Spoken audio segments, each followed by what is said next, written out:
আসসালামু আলাইকুম ওয়া রাহমাতুল্লাহি ওয়া বারাকাতুহু। সম্মানিত দর্শক শ্রোতা, ইফতারের পূর্ব মুহূর্তে আল্লাহ সুবহানাহু ওয়া তাআলা রোজাদারের দোয়া কবুল করে থাকেন।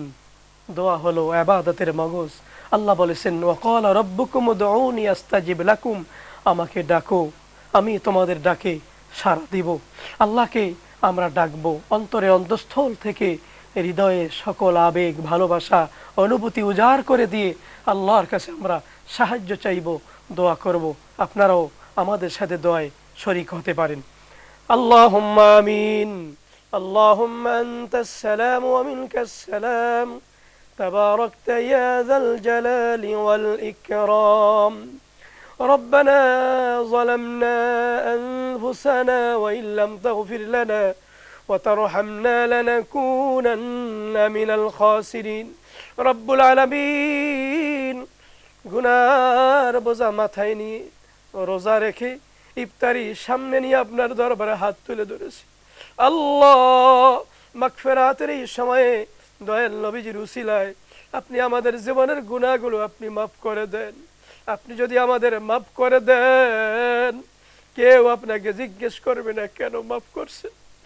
আর যদি আপনি মাফ না করেন, আল্লাহ রব্বুল আলামিন, আপনার তো এতে কোনো লাভ হবে না।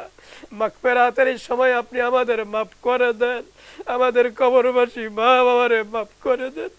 আমাদের মা বাবার জন্য আপনি জান্নাতের ফয়সালা করে দেন। আমাদের সন্তানদের কবুল করেন, স্ত্রীদের কবুল করেন। আল্লাহ, খাস রহমত নাজিল করেন। বাসা থেকে বের হয়ে কাজে কর্মে সফরে যখন যাব, লঞ্চে নদীতে গাড়িতে অ্যাক্সিডেন্টে হঠাৎ আমাদের মরণ দিয়েন না। খাঁটি মুসলমান না বানাইয়া, ঋণের বোঝা মাথায় নিয়া, মক্কা মদিনা বারবার না দেখাইয়া আমাদের মরণ দিয়েন না। এই মুহূর্তে মক্কা মদিনায় লাখো লাখো আপনার মেহমানগণ আছেন, তাদের সাথে আপনি আমাদের কবুল করে নেন। জীবনে একবারের জন্য হলেও রমজানে মক্কা মদিনায় উমরা ইতিকাফ করার তৌফিক দিয়েন। আল্লাহ এই দেশের উপর খাস রহমত নাজিল করেন। আল্লাহ, ইফতারের পূর্ব মুহূর্তে এই যারা আমাদের সাথে হাত তুলে ধরেছে সকলকে আপনি কবুল করেন, খাস রহমত নাজিল করেন। বাকি রোজাগুলো সুস্থ শরীরে সুন্দরভাবে আদায় করার তৌফিক দিন। আল্লাহ, যার মনে যত আশা আছে আপনি পূরণ করে দিন। আল্লাহ, হাসবুনাল্লাহু ওয়া নি'মাল ওয়াকিল, নি'মাল মাওলা ওয়া নি'মান নাসির। মরণের সময় ঈমান হালে, মুসলমান হালে মরণ দিন আল্লাহ। আর দিলে জবানে জারি করে দিন লা ইলাহা ইল্লাল্লাহু মুহাম্মাদুর রাসূলুল্লাহ।